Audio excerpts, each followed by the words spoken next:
Olá, eu sou a Daniela. Eu vim falar um pouquinho então sobre o nosso estudo de caso, que é sobre a FAS, que é a espectrometria de absorção atômica com chama. O meu grupo ele é composto pela Amanda, pela Sindel, por mim, pela Georgia e pela Nicole. Então, começando o nosso trabalho com uma pequena introdução, falando sobre a AS, que é a espectrometria de absorção atômica, que tem como seu principal fundamento envolver a medida de absorção da intensidade de radiação primária por átomos gasosos no seu estado fundamental. E também é importante falar que esse fenômeno ele é utilizado para a determinação quantitativa de vários elementos, como metais, semimetais e até mesmo alguns não metais, além também de ser utilizada para materiais biológicos, ambientais, geológicos, entre outros. Os seus principais componentes são a sua fonte de radiação, seu modulador, seu sistema de atomização, seu monocromador e seu detector. Bom, a atomização ela pode ser feita em chama, que é o método que a gente vai falar mais um pouquinho aqui. Ela também pode ser em forno de grafite, em geração de vapor a frio, entre outros. O FAS, que é a espectrometria de absorção atômica com chama, é a técnica mais utilizada para análises elementares em níveis de miligrama por litro. Aqui a gente trouxe uma figura que mostra um esquema de um espectrômetro de absorção atômica por chama e os seus principais componentes. Nós temos, então, a sua fonte de radiação, onde a lâmpada de catotopo é utilizada como a fonte de radiação específica para o elemento a ser determinado. O seu detector, que é uma válvula fotomultiplicadora que transforma a energia de radiação eletromagnética não absorvida em um sinal elétrico.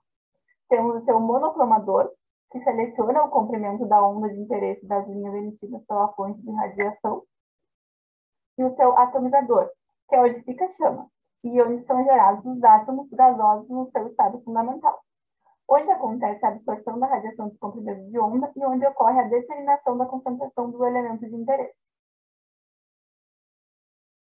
A chama, então, ela tem a finalidade de transformar esses grãos em moléculas em átomos no seu estado fundamental, sendo que o tipo de chama mais utilizado nesse tipo de método seria a mistura de ar com acetileno, numa proporção relativamente elevada de oxidante em relação ao combustível. E essas mudanças na proporção oxidante-combustível, elas podem alterar os equilíbrios, melhorando significativamente a eficiência da atomização. Nós temos, então, a chama amarela, que é a chama redutora, que ela vai ser obtida quando se aumenta a quantidade de acetileno em relação ao ar, o que irá promover um aumento da pressão parcial de uma série de produtos da combustão, facilitando a atomização de elementos com tendência à formação de óxidos refratários. Já a chama azul é a chama oxidante, que ela é obtida quando se diminui a quantidade de acetileno em relação ao ar, favorecendo aqueles elementos cuja eficiência se dá via formação de óxidos. Meu nome é Sindel e, dando continuidade ao trabalho, eu vou falar dos resultados e discussões. A amostra, então, utilizada no nosso trabalho foi a cachaça do Alambique, etanol 48% volume. O termo cachaça, ele é utilizado para designar o destilado da cana-de-açúcar produzido exclusivamente no Brasil. A gente teve como objetivo descobrir o quanto do elemento cobre está contido em nossa amostra. Então, devido ao alto consumo da cachaça no nosso país, é importante a gente determinar a concentração de cobre nas bebidas alcoólicas, principalmente pelo seu nível de toxicidade ao ser humano. Existe um decreto de número 6.871, de 4 de julho de 2009, na qual se refere ao valor de cobre permitido para consumo no Brasil. É estabelecido que os níveis máximos de cobre a serem encontrados em cachaças não podem ser superior a 5 miligramas de litros na -1. E a justificativa encontrada para esses altos teores de cobre em aguardentes pode estar relacionada à falta de higiene dos alambiques, sendo o cobre proveniente da dissolução do azinhabre, carbonato, que é o carbonato básico de cobre solúvel em ácido, que se forma no interior do alambique. Bom, então, como a minha colega já comentou, a amostra que foi nos passada, respectivamente, com sua absorvância, é a cachaça de alambique, etanol 48% volume por volume. Então, essa equação da reta, ela só é obtida através da curva de calibração. E ela é que nos permite calcular os valores médios, desvio padrão e desvio padrão relativo. Aqui eu trago para vocês a nossa curva de calibração com os padrões aquosos, na qual na linha horizontal é o sinal da absorvância e na vertical a concentração de cobre, no qual nos deu um resultado de média de 2,116 de concentração de cobre na nossa amostra.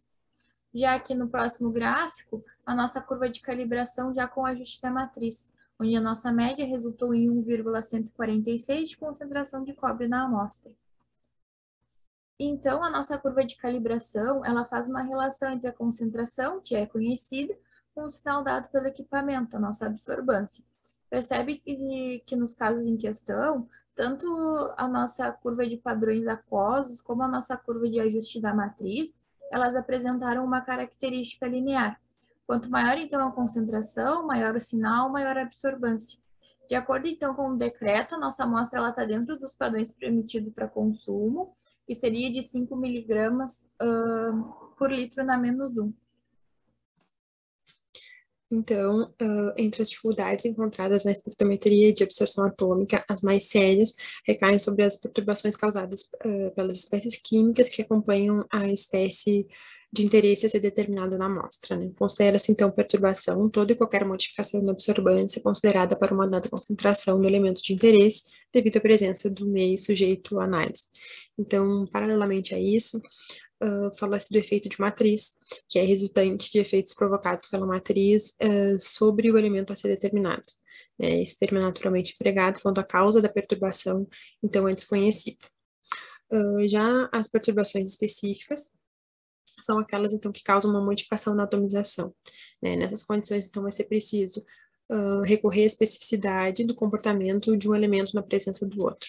As interações são, então, em princípio, absolutas, mas elas dependem da instrumentação e das condições de operação.